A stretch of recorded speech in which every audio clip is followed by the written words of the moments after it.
सकते हो बहुत लोगों ने लगाया यहाँ पे। और ये as a raw material MCL अपने बायोकोल प्लांट के लिए, एमसीएल अपने बायो सीएनजी प्लांट के लिए 1000 रुपये टन से खरीदेगी, जिसके कारण किसानों की कम से कम एकड़ पे 3 लाख रुपए की आय होने की संभावना है, और ये और कहीं मुमकिन नहीं। इसके कारण किसानों के जीवन में बदलाव आएगा, एक अच्छी आमदनी मिलेगी। बारिश हो गई अचानक, अभी देखो आज बादल है, कहीं पे बारिश हुई है, वातावरण बिगड़ रहा है, खेतियां खराब हो रही है, कभी कीड़े लगते हैं, कभी दुष्काल होता है, कभी ज्यादा बारिश आती है, अलग अलग कारणों से। और अगर अच्छा प्रोडक्शन आ गया तो भाव नहीं मिलता है। अलग अलग कारणों से हमारा किसान त्रस्त हो चुका है और उसे कोई आधार की जरूरत है, और वो आधार है आने वाले समय में ऊर्जा के लिए, ईंधन के लिए एनर्जी क्रॉप फार्मिंग। और इसमें भी प्रमुख जो होगा वो होगा हाथी घास यानी नेपियर ग्रास। ये नेपियर ग्रास गीला होगा, खेतों से कटेगा तब गीला होगा। अब ये चाहिए हमें सूखा, तो ये हमने एक आधुनिक फैक्ट्री बनाई है जिसमें उस नेपियर ग्रास के कटिंग होने के बाद कन्वेयर बेल्ट से वो ड्रायर में जाएगा, और ड्रायर में से जब वो बाहर आएगा तुरंत प्रक्रिया होके, तो उसका मॉइस्चर 10% से कम हो जाएगा, यानी वो सूखा हो जाएगा। यह एडवांस टेक्नोलॉजी हमने बनाई है। इसके बाद प्रक्रिया होके हैमर मिल से सबसे पहले बनेगी बायोमास ब्रिकेट। जो बड़े बड़े प्लांट होते हैं, पेपर मिल होते हैं, स्टील प्लांट होते हैं, वहां पे ये जाता है। उसके बाद बनेंगे पैलेट यानी बंदूक की गोली, सीधी भाषा में कहूँ तो। ये छोटे होते हैं, ये सबसे ज्यादा कहीं यूज होंगे तो आपके घर का कुकिंग इससे रिप्लेस होगा पूर्ण रूप से, क्योंकि जहां पे 1 किलो एलपीजी लगता है वहां पे ये 2 किलो लगेगा, मगर हम 3 किलो पकड़े तो भी आपका 60% पैसा ईंधन का बचेगा। आज हमारे पास एक होटल के महानुभव आए, मनोज जी ने मुझे बताया, वो हमसे 1 टन कोयला 11,000 रुपये टोकन से लेने वाले हैं सर। आज हमारा शुभारंभ भी होगा कोयले का, और आज यहाँ से शुरुआत होगी। वो अपने होटल में ट्रायल करेंगे और जब उनको जम जाएगा तो उसका उपयोग करेंगे। तो आने वाले समय में एलपीजी को हम रिप्लेस करेंगे बायोकोल से, और ये अपने आप में एक बहुत बड़ा चमत्कार होगा। समझो कोई बड़ी होटल है, उसको 10 सिलेंडर दिन के लगते हैं, एक सिलेंडर कम से कम 2100-2200 रुपए का है, 10,000 रुपये का उसको एक दिन में गैस लगता है। वहां पे ये 5,000 रुपये का भी नहीं लगेगा, और अगर 5,000 रुपये का दिन का सेविंग हुआ तो महीने का 1.5 लाख रुपया तो ऐसे ही सेविंग होगा। और ये घर में भी होगा। आज घर में भी सिलेंडर 1100-1200 रुपये से आई थिंक सो आता है, तो वहां पे भी 500-600 रुपये में, यानी आप सबके पैसे तो बचेंगे ही बचेंगे, मगर उसके ऊपर जो एमसीएल का मुख्य उद्देश्य है, जो समय की जरूरत है, जो ये पर्यावरणीय असंतुलन को बचाने के लिए जरूरी है, ग्लोबल वार्मिंग के प्रॉब्लम को दूर करने के लिए जिस चीज की जरूरत है वो है प्रदूषण। इस प्रदूषण को भी ये कोयला दूर करेगा, और ये अपने आप में एक चमत्कार होगा मित्रों। और आज इस फैक्ट्री का हम उद्घाटन करने जा रहे हैं। मगर एक फैक्ट्री लगाना एमसीएल का लक्ष्य नहीं है। आज भारत के अलग अलग राज्यों में, अलग अलग तहसीलों में अराउंड 14 फैक्ट्री का लोकार्पण हो रहा है एमसीएल के द्वारा। ये भी दुनिया के इतिहास में पहली बार हो रहा है। आज के दिन 100 फैक्ट्री का काम चल रहा है, जो आने वाले 3-4 महीने में ऑपरेशनल होगी, और भारत की नहीं दुनिया की सबसे बड़ी बायोकोल बनाने वाली कंपनी ये आपकी अपनी एमसीएल होगी। ये होने जा रहा है। एक दिन में 7,500 टन बायोकोल बनाने वाली अगर कोई कंपनी दुनिया में होगी तो एमसीएल होगी। ये चमत्कार आप लोगों के माध्यम से आज हो रहा है मित्रों, और इसके कारण सबसे बड़ा फायदा किसको होगा तो धरती माता को, प्रकृति को, क्योंकि आज धरती माता का ही दिन है, अर्थ डे है, और उसके साथ साथ किसानों को होगा, क्योंकि रॉ मटेरियल का पैसा सबसे पहले किसानों के घर में जाएगा। तो ये एक क्रांति का शुरुआत हो रही है।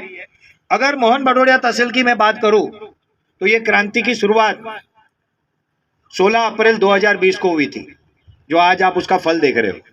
16 अप्रैल 2020 यानी मुंबई में वो दिन था जब सेक्शन 144 लगा था कोरोना के कारण, और दादर ऑफिस के बाहर बसें खड़ी थी 2, और हम कोलाड़ प्लांट जाने थे।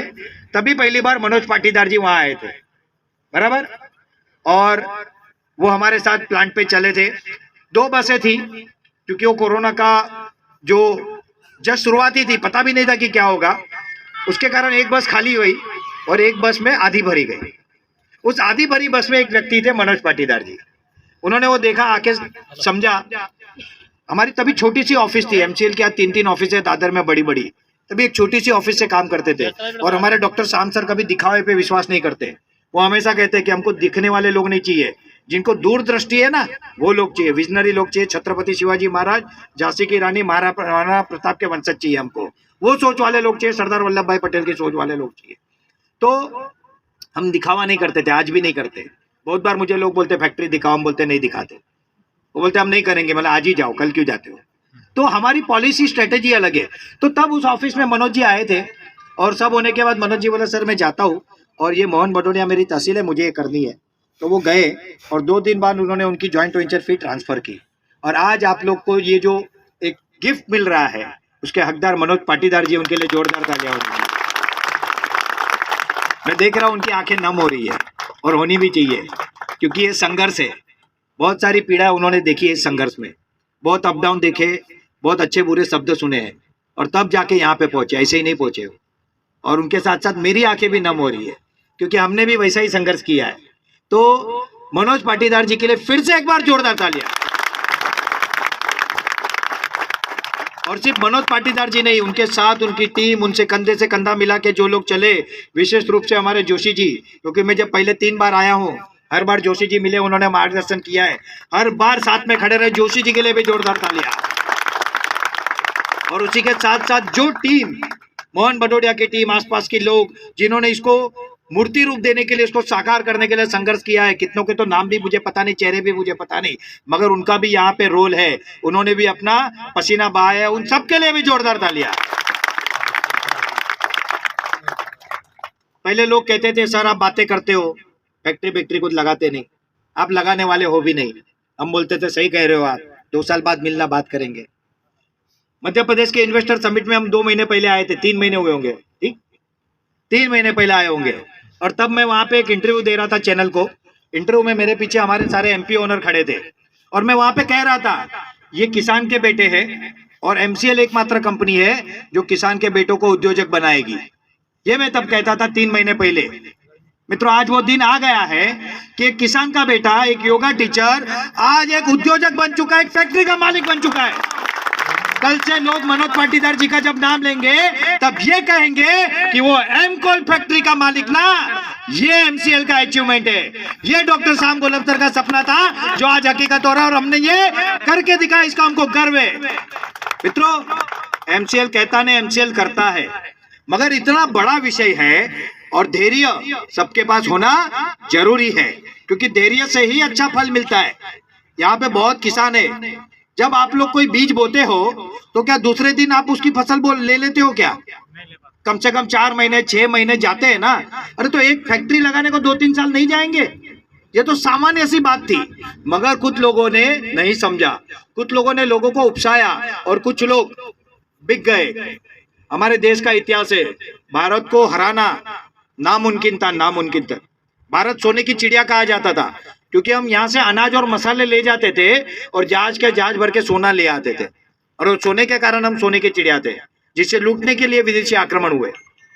अगर भारत की बात करो तो ज्योतिष भारत ने दिया, आयुर्वेद भारत ने दिया, शून्य भारत ने दिया। क्या है ऐसा? मेडिकल साइंस की अगर बात करो तो सुश्रुत था। मेडिकल साइंस जो डेवलप हो क्या है, वो भी हमारे ऋषियों की देन है, संतों की देन है। कितनी चीज हमको भारत ने दुनिया को दी, मगर कहा क्या जाता था भारत तो पिछड़ा देश है, भारत प्रगतिशील नहीं है। अरे अब भारत का ही समय आएगा। देखो दुनिया वालों, अब होता है क्या, भारत आपसे बड़ा बन के दिखाएगा, तब पता चलेगा कि क्या कहते हैं भारत को।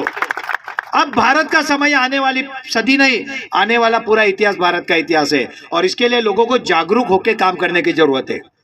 अगर कोई कच्चे कान की बात करता है, क्योंकि लोग बात तो बहुत करते हैं, मगर कोई किसान के बेटे के लिए 10 रुपया लगाने को भी तैयार नहीं है। यहाँ पे तो करोड़ों रुपए इन्वेस्ट हो रहे हैं मित्रों, ये किसान के बेटे के लिए हो रहे, और ये चमत्कार एमसीएल कर रही है। आज मुझे एक्चुअली कुछ नहीं कहना था, मगर फिर भी मैंने कहा, क्योंकि आज कहने का दिन है ही नहीं, आज दिखाने का दिन है। आज सब दुनिया देखेगी, आप लोग देख रहे हो, दुनिया देखेगी। अभी आने वाले 15-20 दिन में इस तरह से ये फैक्ट्री पूर्ण रूप से तैयार हो जाएगी कि वो देखने दूर दूर से लोग आएंगे, सरकारी अधिकारी आएंगे, मंत्रीगण आएंगे। और ये मेरे शब्द है ना, मैं वही इंसान हूँ जिसने कोरोना के पहले कहा था, कोरोना से डरो ना, जो सोचेगा वो रह जाएगा। कोरोना के पहले हमारे 100 तालुक थे, कोरोना खत्म होते होते हम 1000 तालुक है, तो जो रह गया वो अब मांग रहे, कहाँ से दे, हमने दे दिया। तो ये आप लोगों के लिए एक मौका है। और हर एमवीपी उद्योजक को मैं कहना चाहता हूँ कि आपके घर में 10-15 हजार से शुरुआत तो होगी, मगर आपके एक एक घर में महीने की 5-5 लाख इनकम होगी। ये भी मैं यहाँ पे आके ही अनाउंस करूंगा, मेरे मुंह से आप सुनोगे और तब आप बोलोगे यस सर, आपने जो कहा था वो आज हो रहा है। और ये बहुत लंबा समय की बात नहीं है, 2-3 साल में ये सब होने जा रहा है। जैसे अभी ये नेपियर ग्रास कटेगी, हमारी फैक्ट्री को आएगी तो आपकी आमदनी शुरू हो जाएगी। मगर एमसीएल का लक्ष्य क्या है? एमसीएल का लक्ष्य प्रदूषण मुक्त भारत नहीं, पूरा विश्व करना है। हम प्रदूषण मुक्त ईंधन बना रहे, बायो सीएनजी, बायो कोल बना रहे।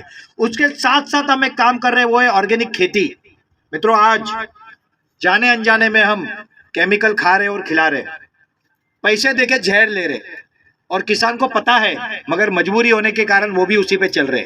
इन किसानों को ऑर्गेनिक खेती के लिए ट्रेनिंग देना, ऑर्गेनिक फर्टिलाइजर पेस्टिसाइड देने, ऑर्गेनिक बीज देने, वो प्रोडक्ट खरीदना और उसको प्रोसेस करके मार्केट दिलाना, ये काम एमसीएल हर एमवीपी और तालुका उद्योजक के माध्यम से करने जा रही है।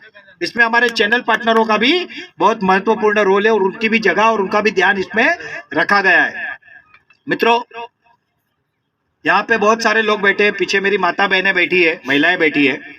हम लोग बहुत सारे साबुन घर में यूज करते हैं, आमतौर पे महिला ही उसे लाती है। पियर साबुन ये कौन सी कंपनी बनाती है, कोई बताएगा? कौन सा? हिमालय ने, हिंदुस्तान लीवर। अच्छा, डव साबुन कौन बनाता है? हिंदुस्तान लीवर बनाता है। बढ़िया। लक्स साबुन? ये भी हिंदुस्तान लीवर। अरे साबुन बनाने में कोई रॉकेट साइंस है क्या? इससे अच्छे साबुन तो मेरी माताएं बहनें गांव में बनाती है। मगर वो कंपनी अरबों खरबों कमा रही है, जिनको रॉ मटेरियल किसान का बेटा दे रहा है। किसान तकलीफ में है, उसी के रॉ मटेरियल से जो प्रोडक्ट बन रहे हैं वो कंपनी 1 लाख करोड़, 2 लाख करोड़, 5 लाख करोड़ की है। ऐसा क्यों? इसका एकमात्र कारण है किसान के पास होल्डिंग पावर नहीं है, किसान के पास प्रोसेसिंग की टेक्नोलॉजी नहीं है, और किसान के पास मार्केटिंग करने की क्षमता नहीं है। ये सारी व्यवस्था एमसीएल करेगी और किसान के घर में मैक्सिमम इनकम आए, ये काम एमसीएल करने जा रही है। हमने फैक्ट्रियों का उद्घाटन तो कर ही दिया है, अब आने वाली घोषणा भी कर देता हूं। आने वाले 6 महीने के अंदर एमसीएल 50 से अधिक इको फ्रेंडली प्रोडक्ट लॉन्च करने जा रही है, और इसके कारण आने वाले 1 से 3 साल में हर तालुका में 3000 करोड़ से अधिक का टर्नओवर होगा, और ये पैसा भी मैक्सिमम हमारे किसान के घर में जाएगा, और मेरा भारत फिर से सुजलाम सुफलाम होगा, महान होगा, विश्व गुरु होगा। और इसके लिए मैं पूरे एमसीएल परिवार को, एमसीएल के डायरेक्टर को, एमसीएल की टीम को, और जिन जिनका इनको आशीर्वाद मिला इस मिशन को, इन सबको बहुत बहुत धन्यवाद देता हूँ, नमन करता हूँ, वंदन करता हूँ, और मेरी वाणी को विराम देता हूँ। जय हिंद, जय भारत, धन्यवाद।